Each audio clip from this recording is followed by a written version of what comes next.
Hi, Kupo, and welcome to my top 10 favorite games of 2022. Now, this year was quite a year for gaming.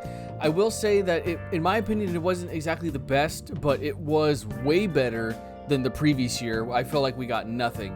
But this year we had a catalog, a big catalog of games, whether it be independent or AAA, and I can't really complain. But next year is really the year I'm looking forward to, with Hogwarts Legacy, Final Fantasy 16, Final Fantasy 7 Rebirth, and then a bunch of other games. I feel like next year is gonna knock this year's away, blow it away completely. But I thought, with it being the end of 2022, I thought I would just talk about and share the games that not only did I play, but that I thought was the best.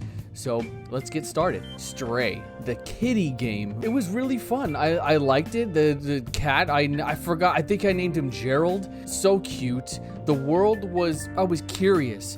The game, I think, wasn't very long. Not that I can remember, but I wanted to keep exploring and go and just see. I wanted to see more. The puzzles weren't really that difficult. It was very linear from what I remember. The story ended up being kind of like a tearjerker. I remember being in the game and just being sad. And I don't know, it was a really cool experience. And if you haven't played the cat game, where have you been? Are you some sort of madman? Do you not like cats or something? The Quarry. This game was really fun, especially playing it like on stream, having people kind of react to like my decisions. There were some moments where I took like chat's advice, but this was fun. It was just watching a movie and then kind of intervening here and there. I got some of these people killed, sometimes on accident, but that added to the experience of just like, oh, I screwed up, now someone's dead. Or heck, like you make a decision and then have it affect the story later. I liked the characters, some more than others. Some I really didn't care were gone, but I liked it. It was a fun time and a game that I would really recommend. Like if you're with a group of friends, I think they added like an 8-player multiplayer, so everyone gets a chance at making decisions, and you could blame someone else for killing someone off. But this was a good time. I really had fun with this one. Power washing simulator, and I don't know if this is gonna be like a surprise, but I really liked this game. It was so relaxing, and it was the game that I played at the end of like my day to just wind down and either like have music playing and just kind of just cleaning massive things, whether it be a fire station and the huge like practice tower, or like a storybook shoe. I don't know, it was very calming, and you earn money to improve your equipment, and just the satisfaction of just wiping the dirt away. It was so calming. I could get lost in the game and just play it for I don't know how long. Pokemon Legends Arceus. This is the Pokemon game I've been waiting for ever since I was little. I had so much fun playing this, running around. I'm not one to complete Pokedexes like ever, but this one I wanted to do that. I think it was, I mean, that's kind of like the main quest to do it, but it didn't feel like a job. It felt like something I really wanted to do. And I know it technically wasn't like completely like open world, but the places that you were able to run around were big enough and that I was actually okay with. But running around, like jumping and diving and hiding and throwing Pokeballs willy-nilly, or throwing a Pokemon that you had to go take down berries from a tree or break a stone, or heck, if a Pokemon caught you that was aggressive, it would actually attack you. The one thing that I hate, and I'll say this real quick, is when the OLED came out, OLED Switch, I wanted to upgrade because I mean, like it actually looked better, and I traded in my old Switch, bought an OLED, brought it back, and I lost all of my progress.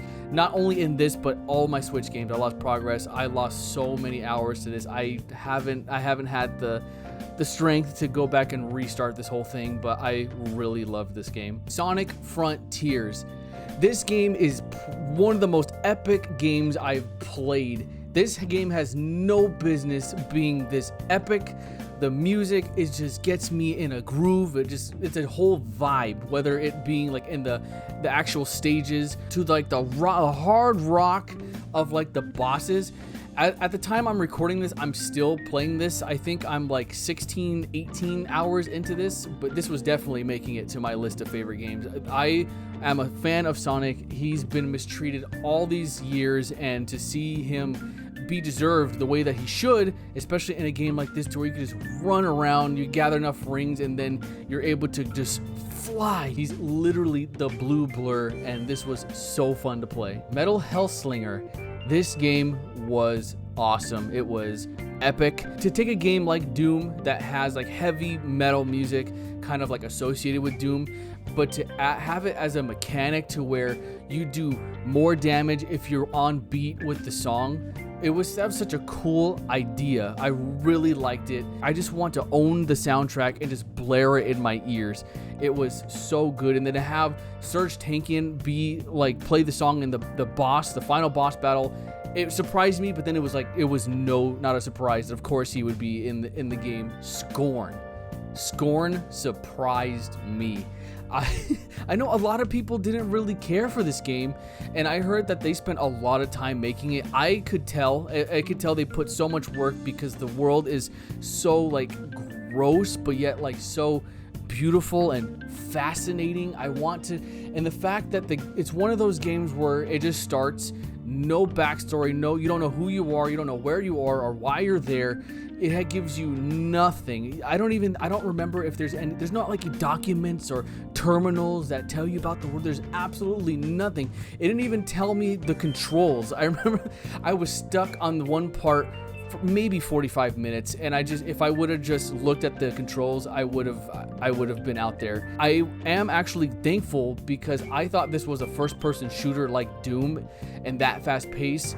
But I think a week before release, I read that it was not that. I mean, it was technically, but it was just a puzzle game. Like, that's what it really was first, which I'm a fan of puzzle games, and I'm glad that I knew that so I wouldn't be disappointed. I was able to play it with puzzle. My puzzle brain was turned on, and I genuinely really liked this game. It was slow, but I did not care. It was, like I said, it was fascinating. It was gross, but in like the coolest way. I don't know if you're into puzzle games and kind of into like gothic, depressing atmosphere like I am, I would check this game out, Madison. Now, this game surprised me. When I heard about it, I just was excited in a sense of, a new horror game is going to come out. It's giving PT vibes, which I missed out on, but I played it and it turned out to be one of the scariest games I've played in the longest time. And I was so like deeply like immersed into this game to where like the puzzles made me think. I would be there for the longest time just thinking. I wish I had it, but I had a scratch paper front to back, just notes of just things I wanted to remember.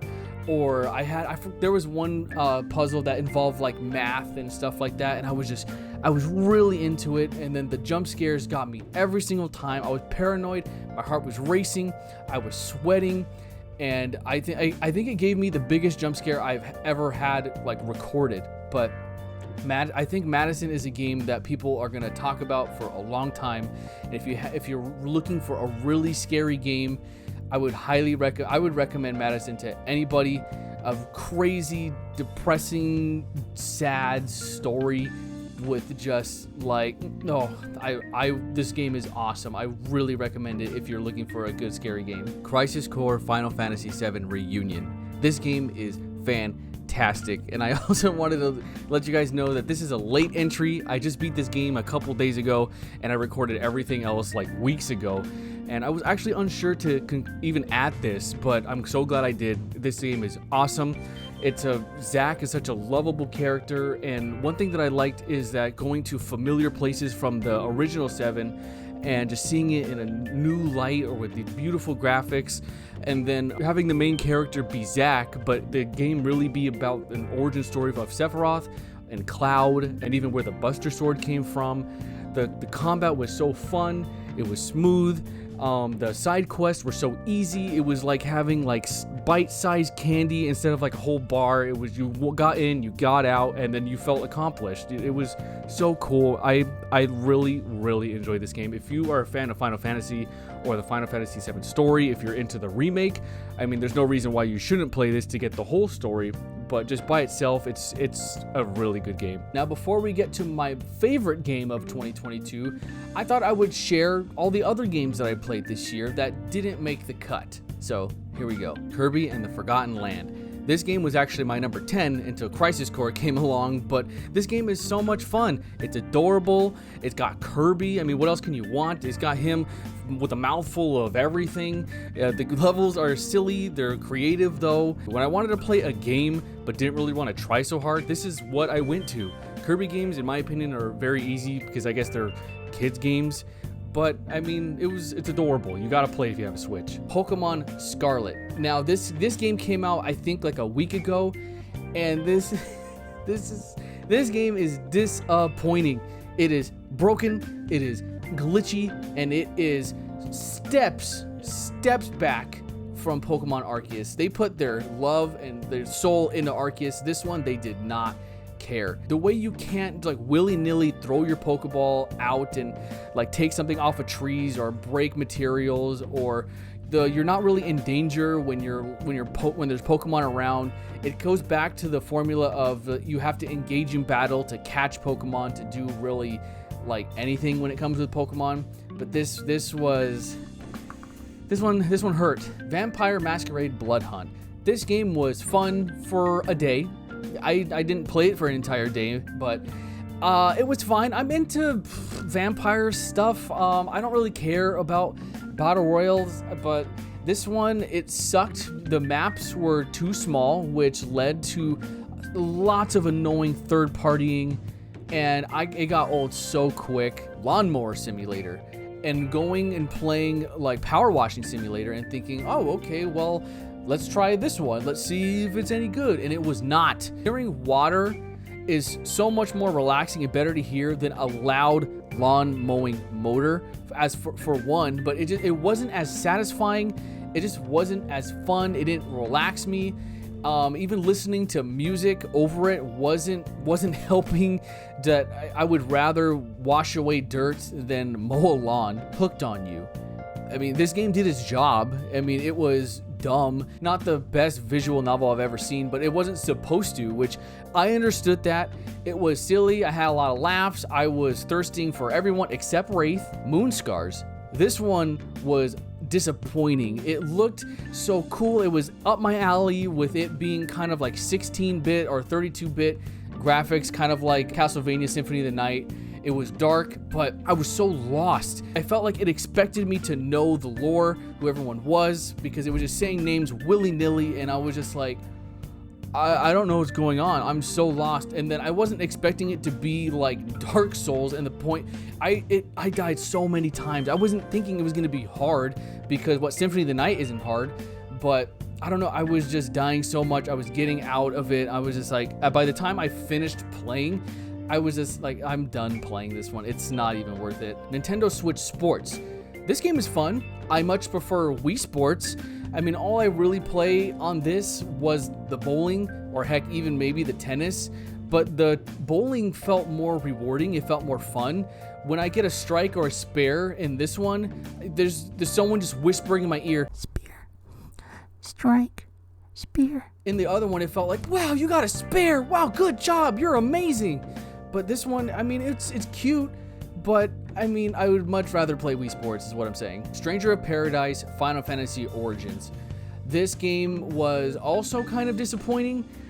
Hearing that it was going to be kind of a retelling of the first game sounded awesome, and then also throwing it was going to be a Souls-like game, awesome, but it didn't even fall short, it fell far. I did not care about any of the characters. It was cool seeing Garland or like other characters that were in the first one and seeing them in this new light, but the story was just all over the place. Also, it was difficult Any Dark Souls, I think, is harder than this. It made it hard in a sense of there's so many enemies, rather than one enemy just being hard to where you have to learn and practice and adjust. Or even with the bosses, it was just, it overloaded whatever you were dealing with and called it hard, which I didn't like at all. Martha is Dead.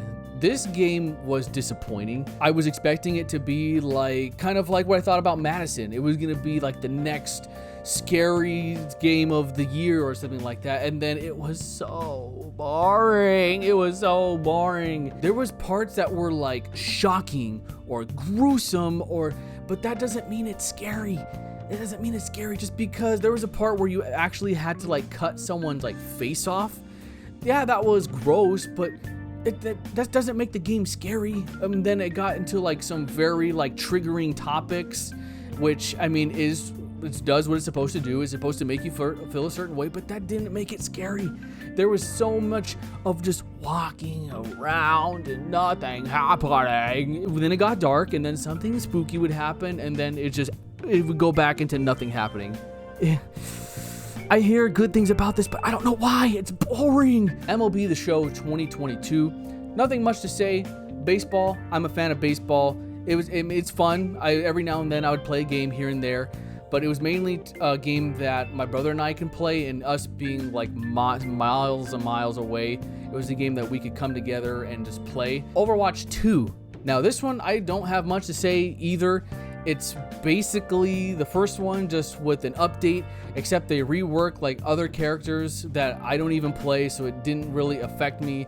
It added like a robot game mode, which I like too, but they made it free, and the battle pass is so stupid. I much prefer the loot boxes. I have all my cosmetics, all of everything, just from loot boxes. I didn't pay a single dime for any loot boxes. I just played, I grinded, and then I would get, every loot box would give me like 4 items or give me coins to use on items. But this one, I did not pay for the battle pass, therefore I'm getting diddly squat. I'm already over it, which I'm ready to overwatch it. And now for my favorite game of 2022 is probably not a surprise, because there could only be one more game that I have not talked about that I have played this year, and it is Elden Ring.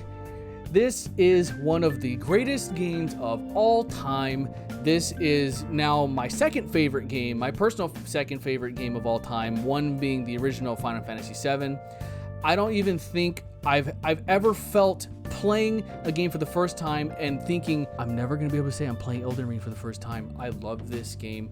It is so beautiful. The world is fantastic. It is huge. The amount of exploration, the amount of customization, the styles in which a player could play. The bosses are so cool looking, are so epic. Like I said, there's so much to explore. I platinumed this game, and I bet there's hundreds of things that I haven't seen or done.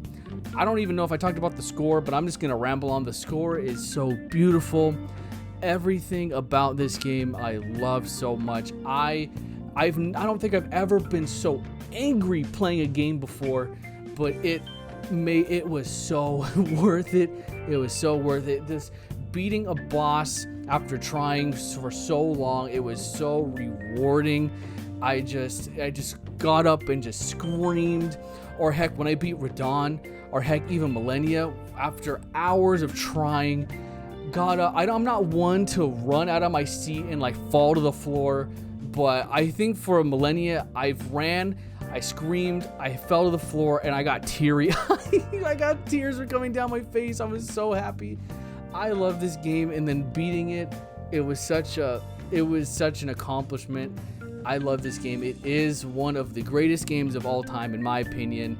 I will never forget the first time I played it, how I experienced it, beating it. It's perfect. It's a perfect game. Well, there you have it. My top 10 favorite games of 2022. Looking back, it was a year. It was a year. I will say I'm a little disappointed on the amount of physical copies that I have, just because clearly I like physical media when it comes to games. But again, I'm just really hopeful for next year.